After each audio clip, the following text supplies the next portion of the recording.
sebelum Allah Subhanahu wa taala mengutus Nabi besar Muhammad sallallahu alaihi wasallam, kita nih kaum perempuan gak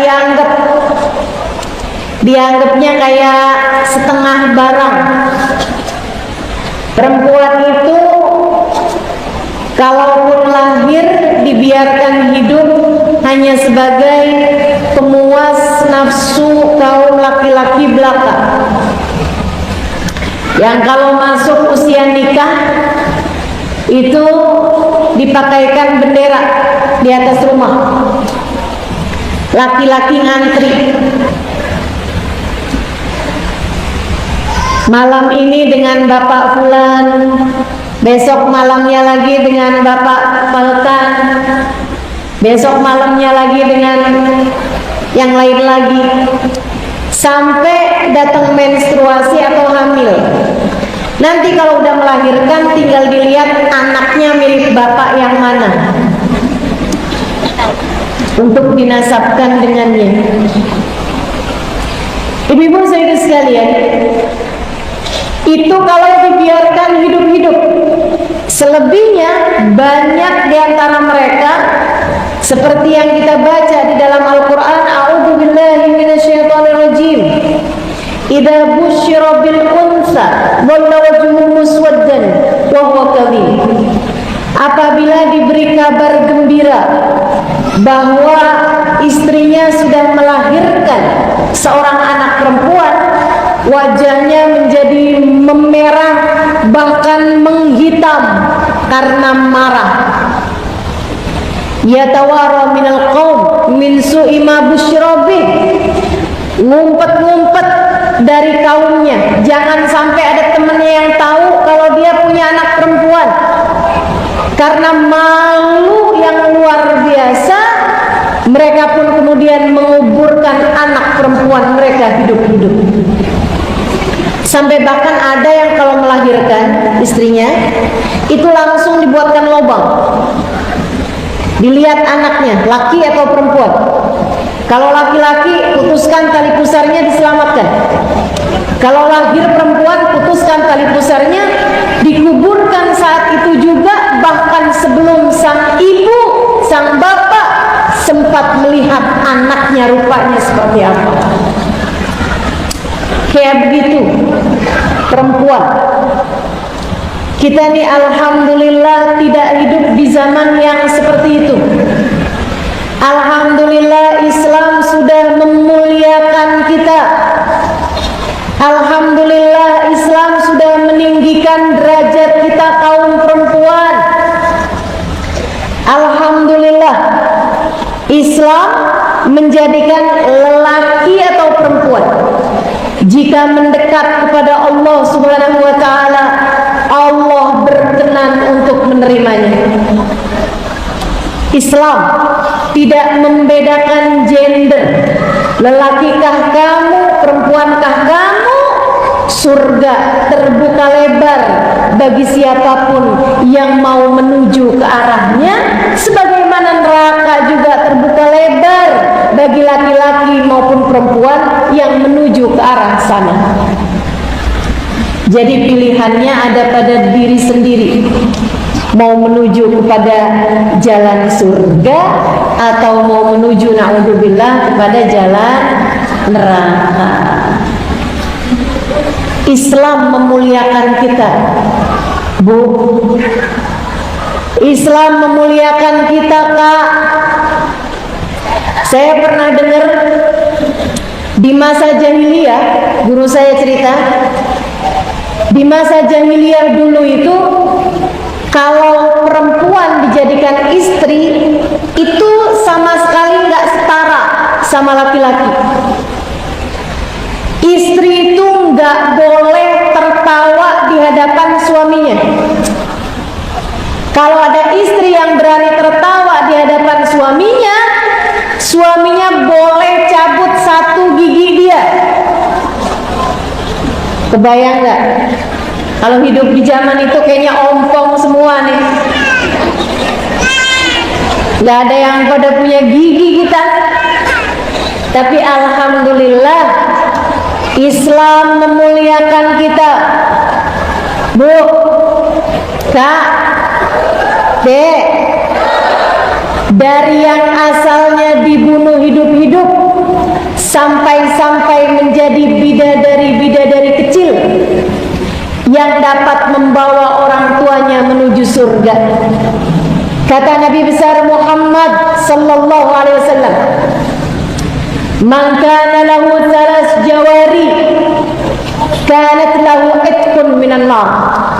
Siapa yang punya 3 anak perempuan, ketiganya dididik, ketiganya dibesarkan, ketiganya sampai bisa jadi anak-anak perempuan yang solehah, ngerti caranya sholat, ngerti caranya ibadah, menutup auratnya dengan baik, paham bahwa hidupnya di atas muka bumi ini mau mencari ridha Allah, paham bahwa manusia yang seharusnya diikuti di atas muka bumi ini, imam kita semua adalah baginda kita Nabi besar Muhammad sallallahu alaihi wasallam. Siapapun laki-laki yang punya 3 anak perempuan dan ketiganya menjadi anak-anak perempuan yang solehah, kanat lahu itqun minan nar, anak perempuannya tersebut akan menjadi penghalang orang tuanya dari api neraka. Sampai-sampai sahabat beberapa angkat tangan. Kaifa bil jariyatain ya Rasulullah? Gimana kalau punyanya cuma 2 anak perempuan wahai Rasul? Nabi Muhammad tersenyum kemudian mengatakan, "Wa man kanat lahu jariyatan," termasuk juga yang punya 2 anak perempuan, jika keduanya dididik, jika keduanya dibesarkan, jika keduanya menjadi anak-anak perempuan yang solehah, akan menjadi penghalang orang tuanya dari api neraka. Ibu-ibu saya sekalian, sejak Nabi Muhammad berkata seperti itu, para sahabat kalau istrinya melahirkan, begitu terdengar suara tangisannya, dia akan bertanya, "Anak saya laki-laki apa perempuan?" Kalau dibilang laki-laki, alhamdulillah. Kalau dibilang anak kamu perempuan, alhamdulillah. Lebih keras lagi suara hamdalahnya. Ibu-ibu sekalian saya muliakan, mohon untuk tidak foto ya.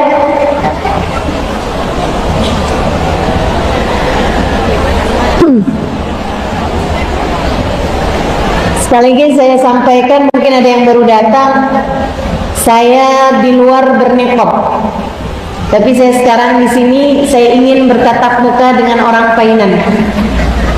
Saya ingin pandang wajah-wajah saudari-saudari saya, umat Nabi Muhammad, calon-calon penghuni surga insya Allah. Karena saya ingin memandang, saya juga ingin dipandang. Karenanya saya lepas niqab saya. Jadi saya juga berharap semua yang berniqab boleh buka niqabnya, biar kita bisa saling tatap muka, bukan tutup muka. Sekali lagi saya sampaikan untuk nggak foto, nggak video ya. Setuju? Baik, saya lanjutkan lagi. Itu sekalian saya muliakan, dari yang dikuburkan hidup-hidup malah menjadi bidadari yang akan bisa menarik tangan orang tua masuk ke dalam surga, mencegah orang tuanya dari api neraka. Kamu harus paham, kenali dirimu. Kamu adalah bidadari-bidadari bagi orang tuamu. Kamu, jika benar hidupmu, kamu akan menggandeng orang tuamu menuju surga Allah Subhanahu wa ta'ala. Islam menempatkanmu di posisi yang semacam ini, wahai umat Nabi Muhammad yang perempuan. Kita ditempatkan sedemikian tinggi. Sampai kalau menjadi dewasa kemudian menikah, dari yang asalnya laki-laki hanya menjadikan perempuan sebagai pemuas hawa nafsu mereka belaka, atau sekedar untuk menyambung keturunan bagi laki-laki belaka, menjadi seorang perempuan yang bahkan menjadi bagian dari surga. Kata Nabi Muhammad SAW, ad-dunya mata' wa khairu mata'iha al-mar'atu salihah. Dunia ada surganya, dunia ada senangnya, dunia ada kenikmatannya, ada mata'nya, ada mit'ahnya, ada kesenangannya. Wa khairu mata'iha, seindah-indah kesenangan di dunia, al-mar'atu salihah, adalah istri yang solehah. Kamu ketika jadi istri dan kamu adalah seorang istri yang solehah, kamu menjadi sekeping surga dalam hidup suamimu itu. Kamu menjadi sekeping surga dalam hidup suamimu. Makanya surganya perempuan yang solehah, istri yang solehah itu dekat sekali. Kata Nabi Muhammad sallallahu alaihi wasallam, ayyuma imra'atin sallat fardha, shamat syahraha, wa ata'at zawjaha, faltadkhulil jannah min ayyi babin sya'at. Apabila ada seorang perempuan salatnya bagus, subuh, duhur, asar, maghrib, isya, nggak pernah tinggal salat, hubungan antara Allah terjaga dengan baik, shamat syahraha, dia berpuasa di bulan Ramadan dengan puasa yang baik, yang dia hutang selama Ramadan karena berhalangan, karena datangan haid atau menstruasi atau nifas misalnya, dia mengqadha di hari-hari yang lain, dia bagus puasanya. Wa ata'at zaujaha, andai pun dia tidak punya amal soleh yang lain, andai pun seorang perempuan dia sholatnya bagus, puasanya bagus, dia tinggalkan yang haram, dia tutup auratnya dengan baik, dan dia nggak punya amal soleh yang lain, nggak punya banyak sedekah, nggak punya puasa sunnah, nggak punya tahajud, nggak baca zikir misal, tapi wa ata'at zaujaha, dia taat kepada suaminya, dia bagus memperlakukan suaminya. Kata Nabi Muhammad sallallahu alaihi wasallam, kelak di hari akhirat nanti dia boleh masuk surga dari pintu manapun yang dia inginkan. Surgamu dekat, wahai para istri. Meskipun si neraka juga jadi dekat. Jadi istri itu dekat sama surga, dekat juga sama neraka. Kata Nabi Muhammad dalam hadis yang lain, ayyuma imra'atin qalat li zawjiha ma ra'ayt fika khairan qat tahwi biha fi nari jahannam sab'ina kharifa. Apabila ada seorang perempuan yang berkata kepada suaminya, saya sepanjang hidup sama kamu sengsara terus-terusan, kamu tidak pernah berbuat baik pada saya, kamu gak pernah menyenangkan hati saya hidup sama kamu sejak awal pernikahan rasanya kayak di neraka, kamu gak pernah menyenangkan hati saya sama sekali. Ucapan yang seperti ini, kata Nabi Muhammad, membuat perempuan tersebut terjerumus neraka jahanam 70 tahun lamanya. Jadi istri, aman neraka dekat, sama surga juga dekat. Mudah-mudahan kita bisa kenalin diri kita, sehingga kalau jadi seorang istri, ia adalah istri yang solehah, menjadi sekeping surga di atas muka bumi ini bagi suaminya, hingga kelak di hari akhirat nanti boleh masuk surga dari pintu manapun yang dia inginkan.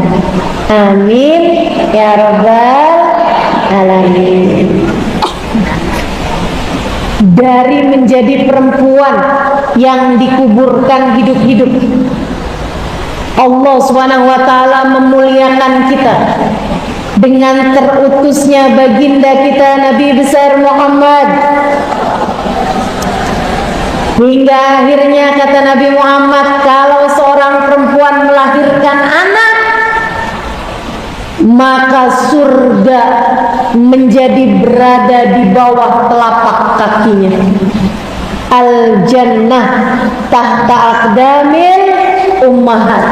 Surga berada di bawah telapak kaki ibu. Ini kemuliaan untukmu, Bu. Dari yang asalnya nggak dianggap seperti barang belaka, jadi tempat laki-laki memuaskan nafsu birahinya, menjadi seorang perempuan yang Allah letakkan surga di bawah telapak kakimu itu. Bayangkan seperti apa kemuliaan yang telah Allah Subhanahu wa taala berikan kepadamu itu. Kamu menjadi seseorang yang mulia. Muliamu ada pada ikut dalam ajaran agama Islam. Kemuliaanmu itu ada pada menjadi hamba Allah Subhanahu wa taala. Kemuliaanmu itu ada pada mengikuti ajarannya Nabi besar Muhammad. Bukan, Bu, Deka, muliamu bukan terdapat pada cantiknya wajahmu. Bukan. Jadi jangan ada yang berpikir di sini kalau saya cantik saya akan jadi perempuan mulia. Suami saya nggak akan kemana-mana. Ini hidung kurang mancung, saya pergi aja dah ke Jakarta buat operasi plastik. Nggak usah. Nggak usah sibuk-sibuk mau mancungin hidung.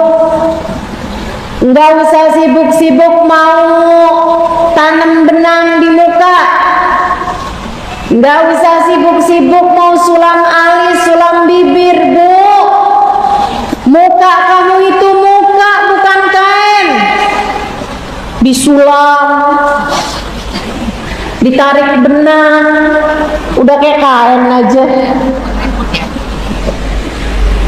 Yang di kota-kota besar, maksud saya yang di Jakarta tuh banyak yang kayak begitu.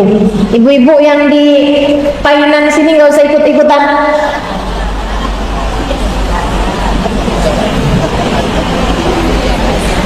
Ini kelihatannya nggak ada operasian ini. Asli ya, Bu ya. Tenang, muliamu bukan dari sana, Bu. Muliamu bukan dari sana. Betul, kamu harus merawat wajahmu, merawat anggota tubuhmu sebagai bagian dari mensyukuri nikmatnya Allah Subhanahu wa taala. Fama bi ni'mati rabbika fahadits. Terhadap nikmatnya Allah Subhanahu wa taala kamu harus ceritakan, kamu harus jaga, kamu harus rawat kenikmatan tersebut. Akan tetapi bukan artinya kemudian kamu pikir kalau saya cantik saya mulia, sehingga kamu kemudian mengejar sesuatu yang sifatnya fana semacam itu. Enggak begitu caranya. Bukan. Muliamu bukan pada mancungnya hidungmu, muliamu bukan pada mulusnya kulitmu, muliamu bukan pada wajah cantikmu itu.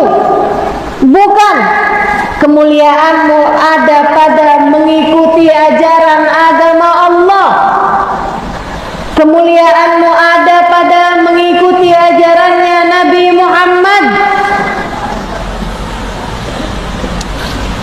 Kita mulia kalau dimuliakan sama Allah. Kita mulia kalau dekat sama Nabi Muhammad sallallahu alaihi wa ala alihi wasallam. Ibu, muliamu bukan ada pada kekayaan. Enggak, Bu.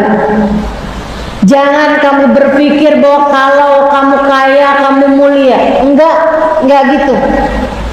Itu pemikiran yang sudah dibantah langsung oleh Allah Subhanahu wa taala. Kata Allah dalam Al-Qur'an, "Wa amal insanu idza mabtalahu rabbuhu fa akramahu wa na'amahu wa yaqulu rabbi akraman.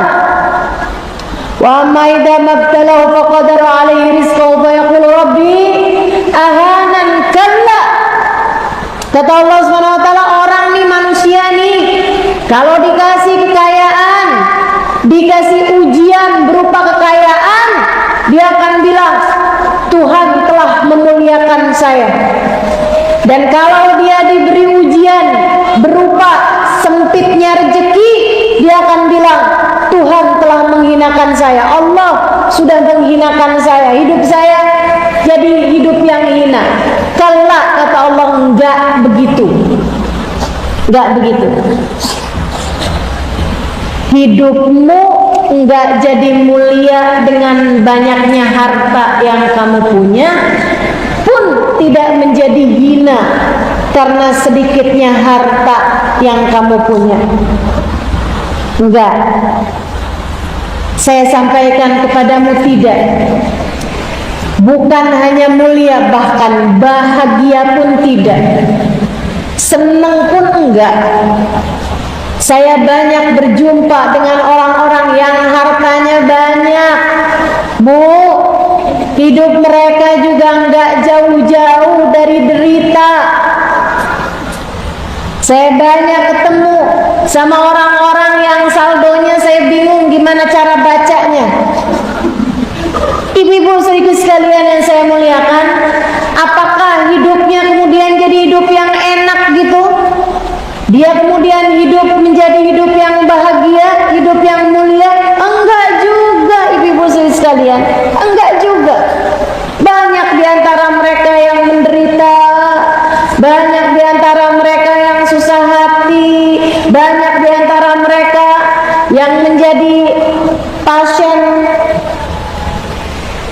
dokter-dokter jiwa karena dia merasa berada dalam keadaan depresi. Banyak. Tidak tergantung dari banyaknya harta yang dipunya. Adik-adik juga jangan mikir, saya nih bisa hidup mulia kalau saya punya suami. Selagi saya jomblo, saya akan selalu jadi Jones, jomblo ngenes. Enggak deh, enggak. Kamu mulia, kamu bahagia sebagai hamba Allah. Kamu mulia, kamu bahagia sebagai umat Nabi Muhammad sallallahu alaihi wa ala alihi wa sahbihi wasallam. Saudaraku sekalian, kemuliaan tidak pada kecantikan, kemuliaan pun tidak pada kekayaan, kemuliaan pun tidak pada status istri orang, ataukah udah menikah kemudian nggak punya anak. Wah, nih saya hidup saya hina, hidup saya nggak mulia karena saya nggak punya anak. Kemudian kamu berusaha setengah mati untuk punya anak, padahal itu adalah sesuatu hal yang merupakan hak Allah Subhanahu wa taala mutlak. Mau diusahakan kayak apa, kalau Allah tidak berkenan memberi, nggak akan pernah dikasih. Kita mulia karena kita hamba Allah. Kita mulia karena kita umat Nabi Muhammad. Saya ulangi, kita mulia karena kita adalah hambanya Allah. Kita mulia karena kita umatnya Nabi Muhammad. Ibu-ibu saudariku sekalian yang saya muliakan, saya punya teman seorang ustazah berdakwah di Australia. Karena dia memang orang sana, kami sekolah di guru yang sama di Tarim Hadramaut Yaman. Satu waktu berapa tahun silam, mungkin 10 tahunan yang lalu, datang ke Indonesia. Terus mengisi di beberapa kajian di Jakarta, saya yang menerjemahkan. Dia pakai bahasa Arab sehingga saya bisa terjemahkan. Aslinya dari negeri Arab, tapi kemudian tinggal dan berdakwah di Australia. Dia bercerita, dia bilang, tambah banyak orang-orang di Sydney, beliau tinggal di Sydney, yang memutuskan diri untuk masuk Islam. Kalau yang laki-laki ditalkin sama ustadz, yang perempuan ditalkin kalimat syahadat oleh ustazah, dan beliau itu yang pegang satu masjid yang besar di Sydney. Kalau ada orang-orang masuk Islam, maka masuk Islamnya ditalkinkan atau diimlakan sama beliau itu. Beliau bilang, saya seringkali tertarik dengan apa yang membuat mereka masuk ke dalam agama Islam. Mereka banyak belajar dari saya, tapi saya pun juga banyak belajar dari mereka. Saya kaget ketika saya dengar ustazah ini bilang saya banyak belajar dari para mu'allaf ini. Beliau kemudian cerita, saya itu belajar menghargai Islam dari mereka, orang-orang mu'allaf ini. Dia bilang ada seorang perempuan, anak gadis, umur 20-an, masuk Islam hari Jumat. Saya mentalkin dia Islam hari Jumat. Malamnya, malam Sabtu, dia telepon saya, karena memang saya bagi nomor telepon. Waktu itu masih zaman telepon rumah tuh. Saya kasih sama dia nomor telepon rumah saya.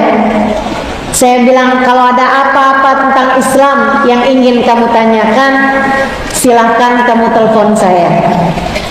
Dia bilang, baik ustazah. Malam harinya betul-betul dia telepon saya. Dia bilang, ustazah, saya mau tanya, apa pakaian yang Allah mau saya pakai? Apa pakaian yang Allah inginkan untuk saya pakai? Ustazah, teman saya ini, Ustazah Ibtisam Abdurrahman, dia bilang urusan pakaian itu bukan urusan yang mudah, bahkan untuk orang-orang yang sudah Islam lama di negeri barat, maksudnya di negeri sana ya, di Australia sana. Jadi saya takut dia nantinya malah menjauh dari Islam karena Islam berat banget gitu. Jadi saya bilang sama dia, kamu nggak usah masalahkan urusan pakaian dulu aja. Kamu bisa mulai dari yang lain. Saya akan ajarkan kamu untuk sholat. Saya akan ajarkan kamu untuk baca zikir. Itu sesuatu yang akan menenangkan hati. Dia bilang, ustazah, saya akan pelajari semuanya, tapi saya juga minta pertanyaan saya ustazah jawab. Pakaian apa yang Allah mau untuk saya pakai? Akhirnya karena terus didesak, ustazah Ibtisam kemudian kasih tahu pakaiannya. Dia bilang Islam tuh nyuruh kita untuk berpakaian yang longgar, pakai jilbab, Tidak boleh ada yang terbuka selain wajah dan tangan, menurut pendapat beberapa ulama.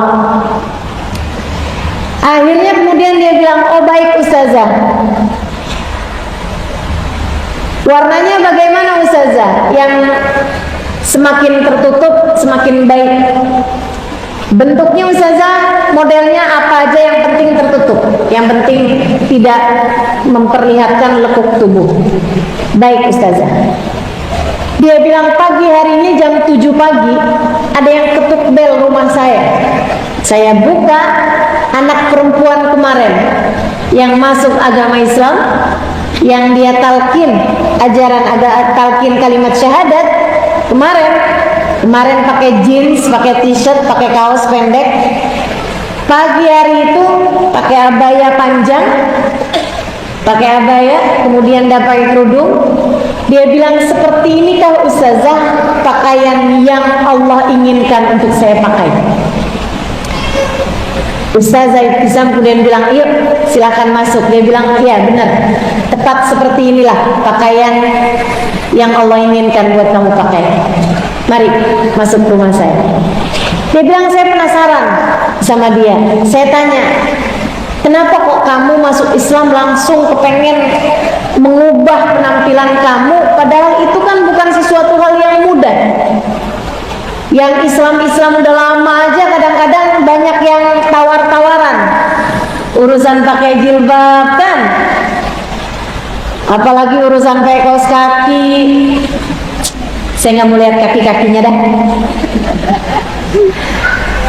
Kadang suka masih tawar-tawaran urusan nutup aurat. Kadang-kadang kita nih udah pakai jilbab, kalau hadir pengajian rapi-rapi jilbabnya. Tapi ntar kalau lagi ada tukang bakso lewat depan jalan, jilbabnya ketinggalan. Bu, kok nggak pakai kerudung? Oh iya, saya takut kalau saya ambil kerudung dulu, baksonya udah jalan. Ada yang pernah begitu? Mana orangnya? Masya Allah. Jadi Ustazah tanya, Ustazah Ibtisam teman saya ini nanya, apa yang membuat kamu ingin segera menutup aurat di hari pertama kamu baru masuk Islam? Padahal untuk orang Islam saja terkadang hal yang semacam ini masih berat, apalagi buat kamu yang baru masuk dalam agama Islam. Dan dia bilang, Ustazah mungkin tidak pernah merasakan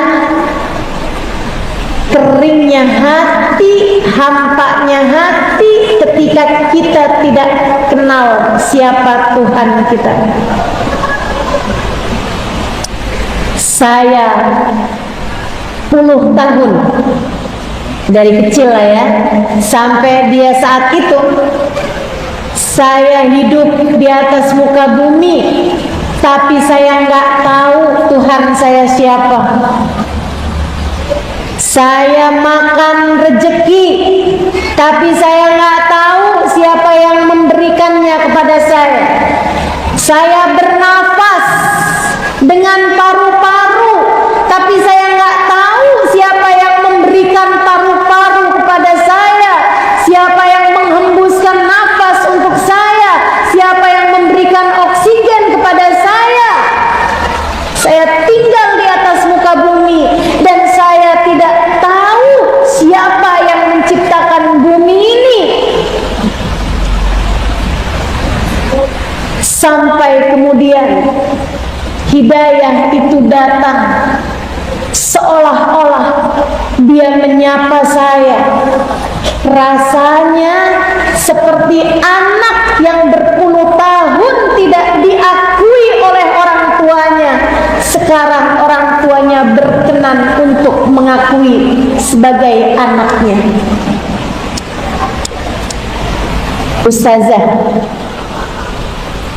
jangankan sekedar pakaian, andai dia memerintahkan yang lebih berat lagi, saya akan melaksanakannya. Karena saya takut kalau saya tidak melaksanakannya, saya takut hidayah iman ini dicabut kembali olehnya. Saya takut jika sampai dia kemudian tidak mengakui lagi saya sebagai hamba-Nya. Jangankan sekedar pakaian ustazah, dia mau suruh apa aja saya akan mengerjakannya, karena saya senang banget sekarang saya hidup di atas muka bumi ini, sementara Tuhan yang menciptakan semesta berkenan mengakui saya sebagai hamba-Nya. Disitulah letak kemuliaanmu, Bu. Disitulah letak kemuliaanmu, Dek. Kenalilah dirimu, kamu adalah hamba Allah. Silahkan berkaca, jangan sekarang. Pandangi wajahmu, dirimu itu di kaca. Terus kamu bilang, hidung saya dari Allah, mata saya dari Allah, tangan kaki saya dari Allah. Yang menghidupkan seluruh anggota tubuh kita ini adalah Allah. Bu, Ibu suka mikir nggak? Saya nih orangnya suka mikir. Saya lihat-liatin di atas kepala ini kan rambut, di atasnya mata juga rambut, bahkan di mata juga ada rambut, di hidung juga nih dalamnya ada rambut. Tapi Bu, kalau rambut kita gundulin, habis itu tumbuh panjang bisa sampai ke kaki. Tapi kalau alis Ibu gundulin, dia akan tumbuh segitu aja, Bu. Bulu hidung juga gitu, bulu mata juga gitu. Kalau cabut dia tumbuh lagi, tumbuhnya segitu aja. Nggak ada tuh di antara kita yang bulu matanya tumbuh sampai panjang-panjang, sampai harus dipotong setiap berapa hari gitu. Bulu hidung kalau Ibu biarin, nggak akan, Bu, sampai dia jatuh-jatuh ke bawah mulut gitu. Nggak ada. Menurutmu siapa yang memerintahkan kepada mereka? Bulu hidung udah segitu aja ya, alis udah segitu aja, bulu mata segitu aja, nggak boleh panjang lagi. Siapa yang menjadikan alam semesta ini berputar? Menurutmu, ibu-ibu sekalian, ini kamu makan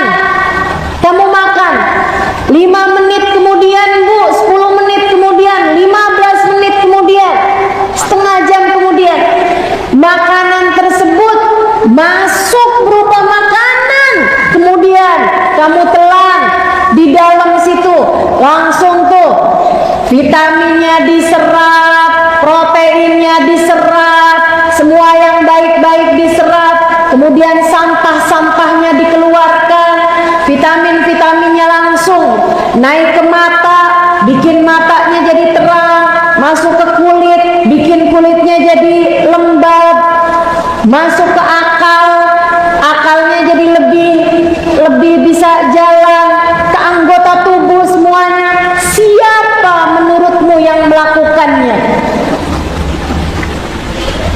Ibu-ibu sekalian saya muliakan, semuanya dari Allah Subhanahu wa taala. Kamu nggak ikut-ikut, kamu nggak ikut-ikut ngatur isinya perut kamu itu. Kamu nggak ngerti, nggak ikut-ikutan ngatur anggota tubuh kamu tersebut itu.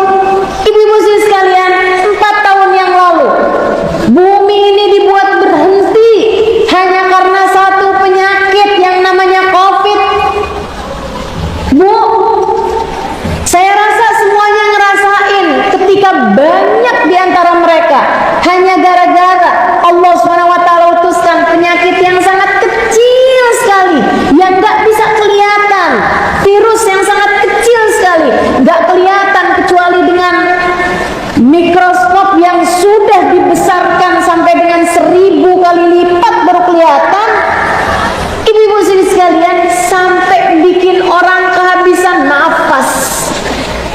ketika nafas mereka habis, Bu, beli oksigen. Ibu-ibu sekalian yang saya muliakan, betapa mahalnya oksigen yang selama ini kita hirup. Dari mana datangnya? Allah Subhanahu wa ta'ala kasih kepada kita. Anggota tubuh kita ini dikasih sama Allah Subhanahu wa ta'ala. Ibu-ibu saudaraku sekalian yang saya muliakan, kita dikasih sama Allah anggota tubuh kita.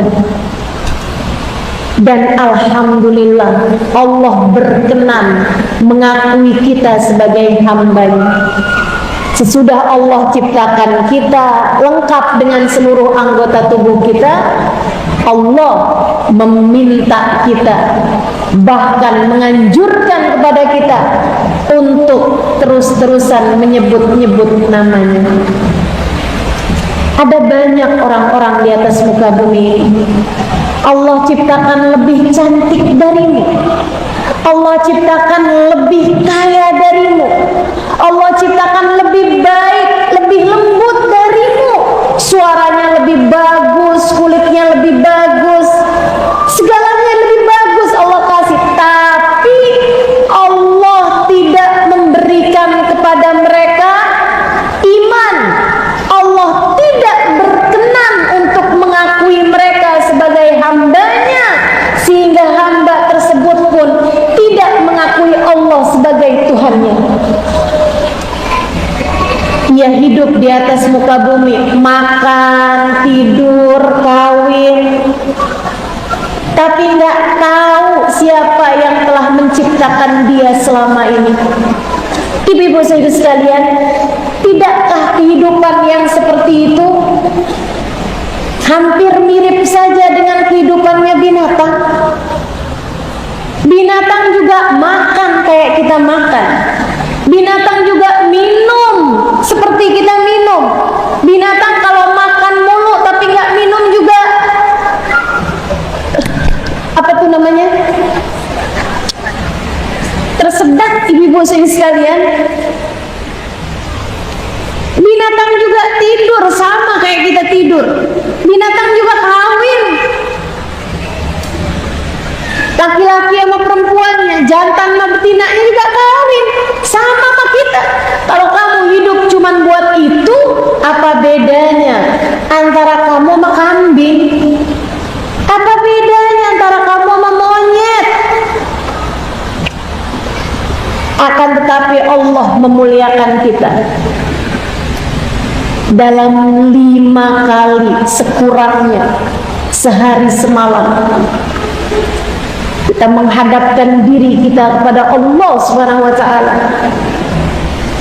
Ketika kita sudah berpakaian bersih, menghadap ke arah kiblat, sudah berwudu, bersesuci, kita kemudian angkat tangannya, kita bilang Allahu Akbar.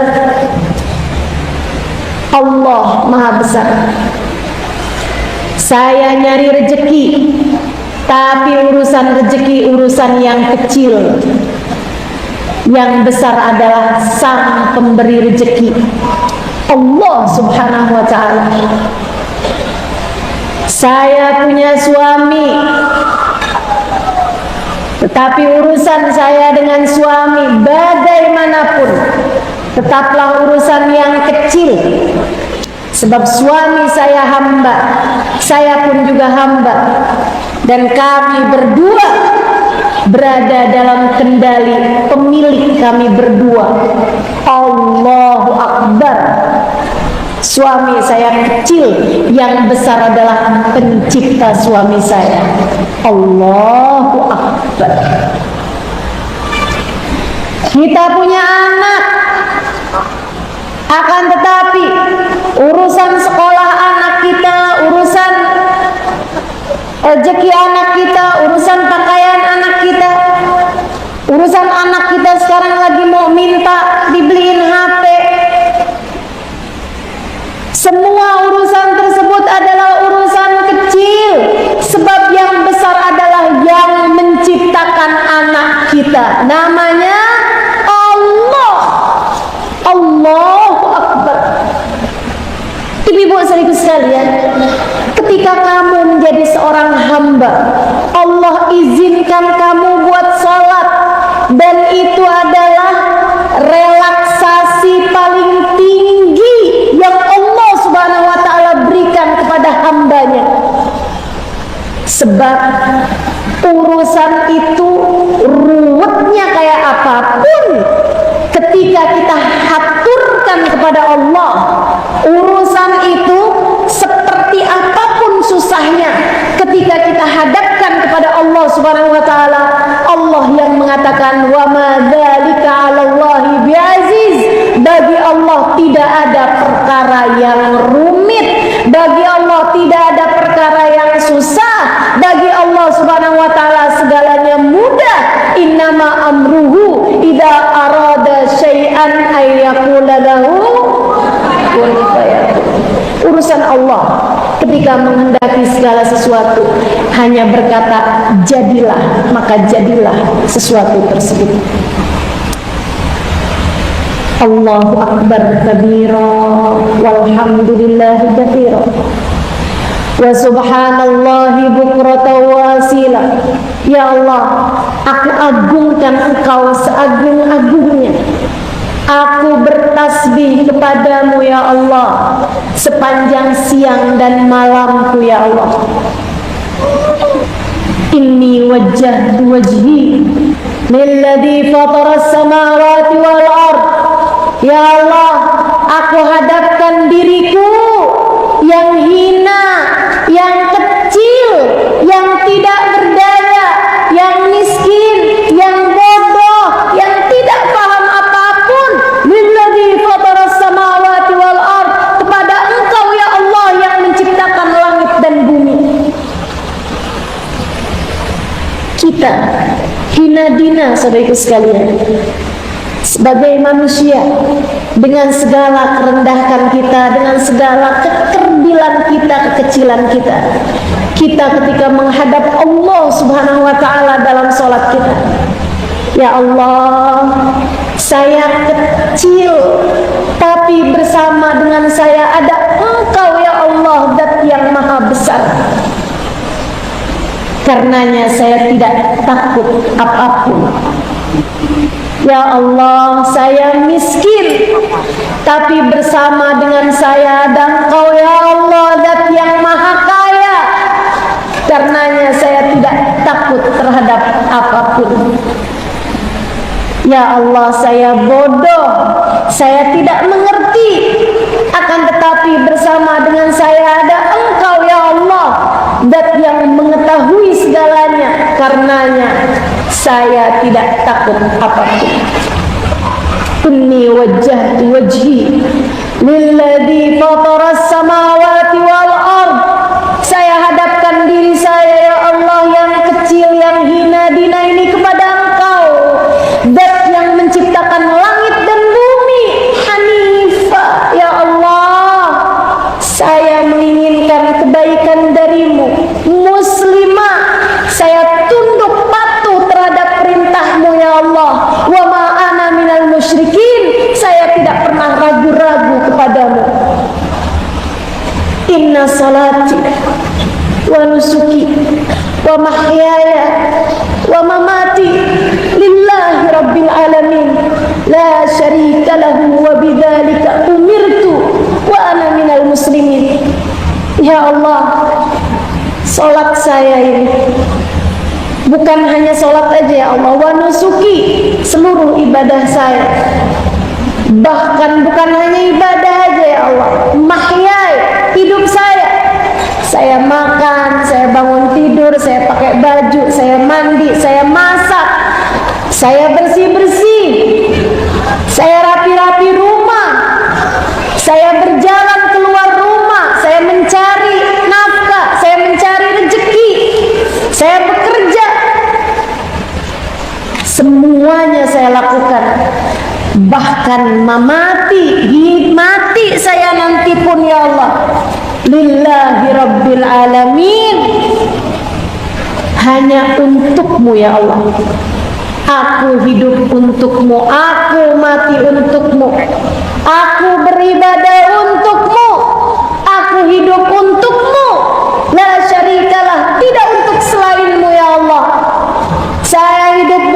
cuman mau nyari makan. Saya hidup bukan cuman mau berpakaian. Saya hidup bukan cuman mau nyenengin orang. Enggak. Saya hidup untukmu ya Allah, untuk mencari keridhaanmu ya Allah. Wa bidzalika umirtu, bukankah untuk itu aku diperintahkan?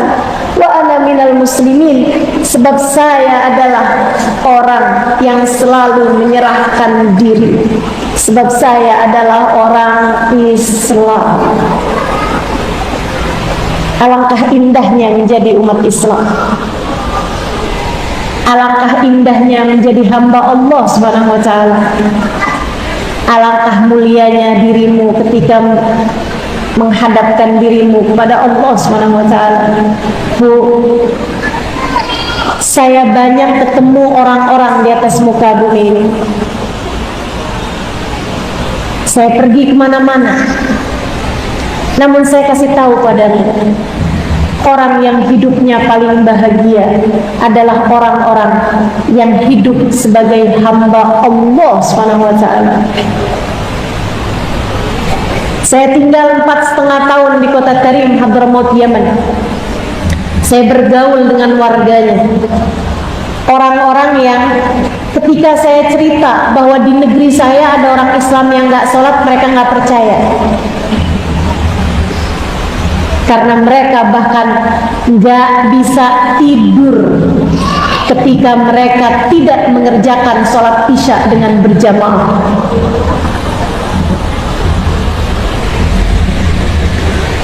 Ketika saya cerita sama mereka ada orang-orang di negeri saya orang Islam tapi nggak sholat, mereka bilang, "Sa'tidzan bihim ya Halimah, kamu suudzon Halimah. Mereka itu pasti sholat tapi kamu nggak lihat." Saya bilang enggak, mereka nggak sholat, lagi halangan kali Halimah, lagi datang menstruasi kamu nggak tahu. Enggak, orang laki-laki kok. Mereka pastinya sholat. Halimah, nggak mungkin ada orang Islam nggak sholat. Gimana ceritanya sih nggak sholat? Nggak mungkin Halimah, nggak mungkin ada orang nggak sholat. Karena mereka bahkan jangankan nggak sholat, tertinggal sholat berjamaah saja, mereka nggak bisa makan, nggak bisa tidur, nggak enak makan, nggak enak tidur. Sedikit sekalian saya muliakan, mereka orang-orang paling bahagia yang saya kenal di atas muka bumi ini. Hidupnya senang, hidupnya bahagia. Ada satu perempuan namanya Hubabah Nur binti Alwi. Beberapa tahun lalu meninggal dunia. Itu beliau tinggal seorang diri. Rumahnya di atas, jadi bawahnya tuh kayak disewakan gitu. Jadi beliau masuk rumah tuh naik ke atas. Beliau tinggal sendirian. Badan beliau bungkuk, kayaknya kena sakit apa gitu mungkin, sampai beliau jadi bungkuk. Beliau kalau naik ke atas rumahnya itu seperti merangkak gitu. Kalau lihat keadaannya, kayaknya sih sebab-sebab kebahagiaan tuh kayak nggak ada gitu dalam diri beliau. Dikasih kesehatan, nggak sehat-sehat amat juga. Dikasih suami yang sayang, nggak ada, hidupnya sebatang kara. Punya anak-anak yang ngurusin, nggak juga, beliau nggak ada anak. So itu sekalian saya muliakan, kayaknya tuh kayak sebab-sebab hidup bahagia tuh kayak nggak ada gitu dalam diri beliau. Harta beliau ya sekedar buat makan, sekedar buat berpakaian gitu aja. Tapi tahukah kamu, saya berjumpa sama beliau berbelas kali, kalau malah berpuluh kali. Beliau sering hadir di majelis-majelis kami. Saya walaupun jadi santri, tapi guru saya suka mengadakan kajian di luar rumah, di luar pesantren, dan kami selalu hadir majelis-majelisnya. Yang beliau, Hubabah Nur bintu Alwi ini, selalu hadir di majelis tersebut. Berpuluh kali saya memandang wajahnya, sampai dengan sekarang saya nggak tahu raut mukanya kalau lagi nggak senyum. Karena karena selalu saja wajahnya diiringi dengan senyuman. Mereka orang-orang yang paling bahagia hidupnya di atas muka bumi ini. Bisa jadi nggak punya sebab-sebab kesenangan duniawi, akan tetapi camkan ucapan saya, hati kalau sudah terisi dengan Allah dan Rasulnya akan menjadi hati yang mulia, yang membuat pemiliknya berada di dalam surga bahkan semasa hidup mereka di atas muka bumi. Baru di dunia sudah serasa hidup di dalam surga, sebab mereka selalu merasa bahwa mereka adalah hamba Allah Subhanahu wa ta'ala. Saya tuliskan beberapa kisah tentang mereka itu di dalam buku saya, Bidadari Bumi. Ada Bidadari Bumi 1, ada Bidadari Bumi 2. Saya tuliskan buku itu sengaja buat mengenalkan kepadamu, wahai perempuan-perempuan, hingga kamu punya panutan, punya teladan, biar kita bisa tambah kenal sama diri kita sendiri sebagai seorang perempuan yang kita adalah hamba Allah Subhanahu wa ta'ala, Jalla Jalaluhu wa ta'ala abamatu. Ibu-ibu saudara sekalian saya muliakan, saya ceritakan ada namanya Hubabah Khadijah, salah satu dari yang saya ceritakan di dalam buku itu juga. Hubabah Khadijah binti Syekh Abu Bakar bin Salim. Bu, saya kunjung kepada beliau, datang ke rumah beliau untuk minta didoakan, gitu ya. Waktu saya datang kepada beliau itu, ada orang yang lagi, oke, saya akan selesaikan jam 3:20. Karena azannya jam 3:27. Saya sudah diberitahu. Boleh saya lanjutkan? Sedikit sekalian saya muliakan, waktu itu ada seseorang yang sedang ada di hadapannya Hubabah, lagi minta didoakan juga gitu. Hubabah ini perempuan tua, itu dipanggilnya di sana Hubabah gitu. Beliau kemudian nanya gitu sama orang-orang yang ada di depan saya nih, kalian datang dari mana? Disebutkan nama kampungnya. Oh, saya punya teman dari situ juga. Kalian kenal nggak? Namanya Salma, misalnya gitu ya. Salma binti ini al ini gitu. Kasih tahu sama dia. Orang itu kemudian bilang, oh iya kami kenal Baba. Gimana kabarnya? Maaf Baba, beliau sudah meninggal dunia. Dia ngasih taunya tuh kayak sedih gitu. Maaf Baba, beliau udah meninggal dunia. Hubabah Khadijah ketika dengar dia sudah meninggal dunia, Hubabah Khadijah gini, wah sudah meninggal ya, senengnya. Saya sampai kaget banget. Saya ada di pojokan, saya bilang, wow, ini sesuatu hal yang tidak pernah saya tahu gitu. Ada orang-orang hidup di atas muka bumi tapi nggak takut sama mati. Bahkan bukan hanya tidak takut sama mati, kayak kangen, kepengen sama mati gitu. Kangen sama kematian. Wah enaknya ya, sudah meninggal tuh. Saudara sekalian saya muliakan, beliau kemudian meninggal dunia beberapa minggu sesudah itu di bulan Ramadan, dan saya takziah. Ketika saya takziah, saya dengar tentang cara beliau meninggal dunia. Khadimahnya yang berkhidmah kepada beliau bercerita, itu khadimah tinggal sama beliau puluhan tahun, dari mulai masih muda sampai sekarang udah punya suami, udah punya anak besar-besar. Dia bilang, saya tadi malam nemenin Hubabah sholat maghrib. Ketika datang azan maghrib, nemenin buka puasa, kurma, air, habis itu sholat maghrib. Habis selesai sholat maghrib, beliau bilang, nak, nanti kalau datang waktu isya, cepetan naik ke sini ya, kamu kan mau buka nih sekarang. Nah, habis buka puasa, habis makan sama suami, sama anak-anak kamu, cepetan naik kemari ya, rumahnya di bawah. Dia bilang, karena saya malam ini mau sholat tarawih lebih awal, mau sholat witir lebih awal, karena saya mau pergi kondangan.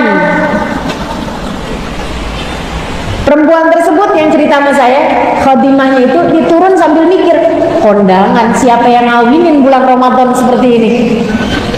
Tapi dia siapin makan semuanya, habis selesai makan, dia cerita sama suaminya, tadi Baba minta saya buat cepet-cepetan kalau azan Isya terdengar gitu. Begitu suara azan Isya kedengar, kata suaminya, cepetan naik deh, udah biar ini saya yang rapiin, saya yang cuci piring dan seterusnya, kamu udah naik aja cepetan. Dia bilang, saya pun naik, Baba lagi mandi, keluar kamar mandi, udah pakai baju yang cantik, udah pakai baju yang beliau siapkan buat kalau dapet Lebaran dia mau pakai baju itu, kayak baju baru, wangi, udah sampoan, udah semuanya. Saya kemudian tanya, Baba memangnya mau kondangan siapa yang kawinan? Babanya diam aja, karena dia mau mengerjakan sholat tahiyatul wudu. Nah, itu sebaiknya jangan berbicara dulu kalau kita habis wudu, kalau kita mau mengerjakan sholat sunnah wudu. Habis selesai sholat sunnah wudu, nanya lagi, Bapak katanya mau kondangan, Bapak kondangan kemana sih Bapak? Bapaknya bilang, yuk saya nih cepet-cepetan nih sekarang, yuk kita buruan sholat Isya. Sholat Isya, habis selesai sholat Isya, kemudian beliau sholat ba'diyah Isya, sholat tasbih, habis itu kemudian beliau sholat tarawih 20 rakaat, habis itu beliau sholat witir 11 rakaat, habis itu beliau menghatamkan Al-Quran, karena beberapa hari beliau baca Quran, sudah hatam Qurannya, beliau baca tuh semuanya. Dia heran gitu, Wabah kenapa semuanya dikerjakan sekarang, enggak nanti-nantian aja dikerjakannya, takut, kata Wabah, enggak, harus sekarang karena enggak akan keburu lagi. Habis sudah selesai semuanya, Wabah kemudian lepas mukenanya, terus beliau bilang, sekarang nih saya mau pergi kondangan, sekarang saya mau pergi kondangan, kayak seneng banget gitu. Beliau kemudian masuk ke dalam kamar, katanya khadimahnya, saya buka jendela, saya cari-cari barangkali ada mobil gitu yang siap menjemput beliau, ternyata nggak ada. Beliau masuk ke kamar, nggak keluar lagi, jadi diikutin sama khadimahnya. Dilihat Baba sedang berbaring di atas tempat tidurnya, sambil senyum gitu. Sampai Baba katanya mau pergi kondangan, kok malah tiduran? Dia bilang, sekarang nih nak saya mau berangkat. Baba maksudnya siapa yang undang Baba? Baba mau pergi kondangan, siapa yang undang? Beliau kemudian menjawab, yang undang saya Allah. Saya sekarang sudah diundang sama Allah. Sekarang saya akan berangkat menuju Allah. Seneng banget gitu ceritanya.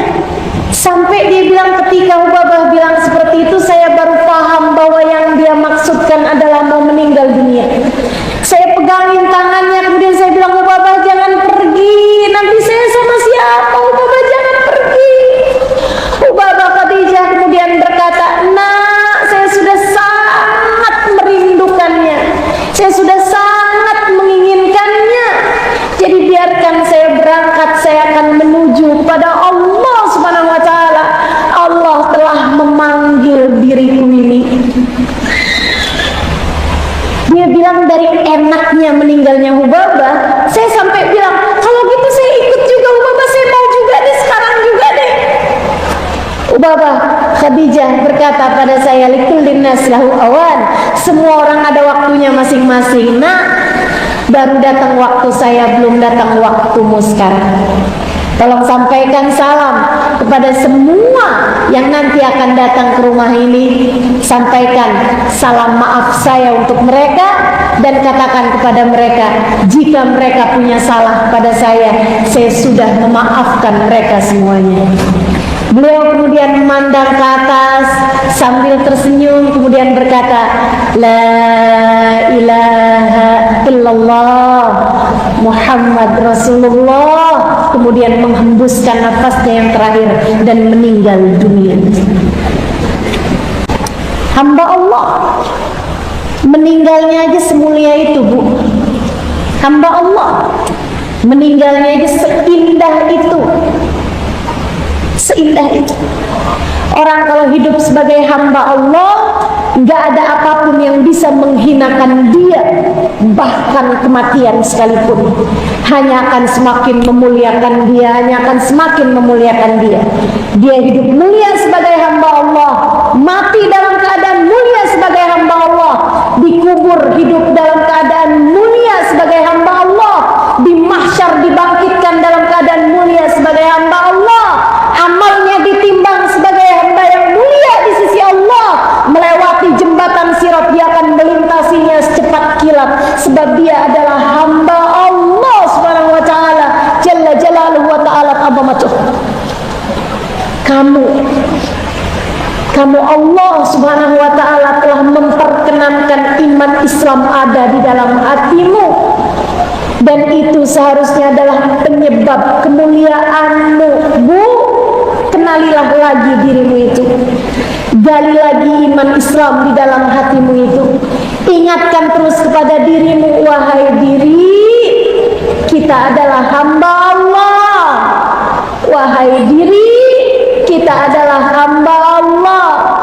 Wahai diri, pastikan Allah ridha kepada kita. Tinggalkan dosa-dosa, Bu. Dia hanya akan membuatmu jauh dari Allah Subhanahu wa ta'ala. Perbuatan dosa menghalangkanmu dari ridha Allah. Karenanya dekati Allah, dekati dengan amal solehmu, tinggalkan dosa-dosa yang selama ini kamu lakukan, dekati Allah. Itulah yang akan membuat hidupmu menjadi hidup yang mulia. Dan cara yang paling dekat untuk mendekatkanmu kepada Allah adalah dengan mendekati kekasih Allah, namanya Sayyiduna Muhammad, namanya Nabi Agung Muhammad, namanya Nabi besar Muhammad. Kamu pengen jadi hamba yang mulia di sisi Allah, dekati, kenali Nabi Muhammad sallallahu alaihi wasallam, cintai Nabi Muhammad sallallahu alaihi wasallam. Itu yang akan membuat hidupmu menjadi hidup yang mulia. Saudariku sekalian yang saya muliakan, semoga Allah Subhanahu wa ta'ala memuliakan kita. Semoga Allah menghidupkan kita dalam keadaan yang mulia.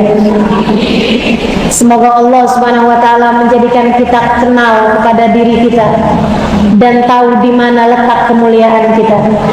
Semoga sesudah saat ini tak ada siapapun di antara kita yang meninggalkan sholat. Kita pun akan mulai belajar untuk bangun di waktu malam mengerjakan tahajud kita. Kita akan lebih hati-hati terhadap Al-Quran, akan lebih memperhatikan lagi untuk membaca Al-Quran, akan lebih memperhatikan lagi untuk bersedekah dan untuk bersolawat kepada baginda Nabi besar Muhammad sallallahu alaihi wasallam. Semoga jalan taat berhasil kita tempuh, insya Allah. Kita akan akhiri majelis ini dengan kita membaca suratul Fatihah bersama-sama. Kita minta kepada Allah Subhanahu wa ta'ala, semoga Allah menurunkan rahmatnya kepada kita sekalian. Semoga Allah berkenan memandang kita dengan pandangan kasih sayang. Saya mendoakan, semoga Allah berkenan memandangmu dengan pandangan rahmatnya. Semoga Allah berkenan menerimamu dan ridha kepadamu. Saya mendoakanmu, saya memohon kepada Allah Subhanahu wa ta'ala dengan sungguh-sungguh, semoga Allah Subhanahu wa ta'ala ridha kepadamu dan tidak berkehendak untuk menyiksamu, untuk membuatmu menderita, tidak di dunia, tidak pula di hari akhirat. Saya mendoakanmu teman-teman, semoga Allah Subhanahu wa ta'ala berkenan untuk memandangmu dengan pandangan kasih sayangnya dan memuliakan hidupmu di dunia dengan taat di jalannya, di saat kematian dengan membawa husnul khatimah, di akhirat dengan kebahagiaan dan keselamatan hingga berakhir dengan surga. Ala hadhihi niyyah wa bi kulli niyatin salihah. Saya mendoakanmu, semoga semua yang hadir di tempat ini dan yang sedang mendengarkan kajian ini, Allah Subhanahu wa taala memuliakan hidupmu. Allah memuliakan anggota tubuhmu dengan taat. Allah memuliakan hatimu dengan dijadikan hati yang bersih. Dipenuhi hatimu dengan keimanan, keyakinan kepadanya, keridhaan terhadap ketetapan-ketetapannya, rasa syukur atas nikmat-nikmat yang datang darinya. Dan semoga semuanya jadi hamba Allah yang salehah, yang jadi istri yang salehah, yang jadi ibu yang salehah, yang jadi anak orang tuanya merasakan bakti dirinya kepada orang tuanya. Ala hadhihi niyyah wa bi kulli niyatin salihah jami'ah syamilah ila hadratin Nabi Muhammad sallallahu alaihi wa ala alihi wa sahbihi wasallam. Al-Fatihah.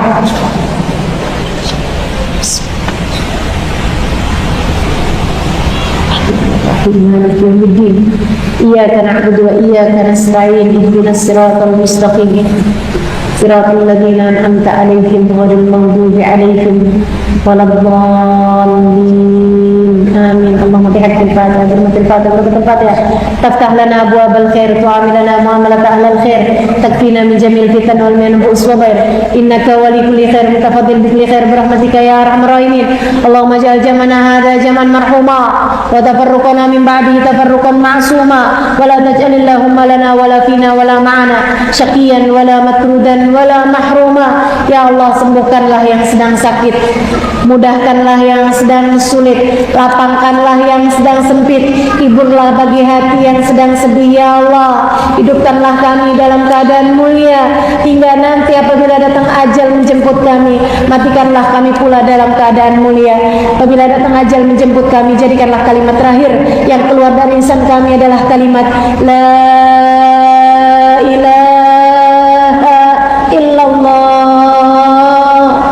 la ilaha illallah, la ilaha illallah, Muhammadur Rasulullah sallallahu alaihi wasallam.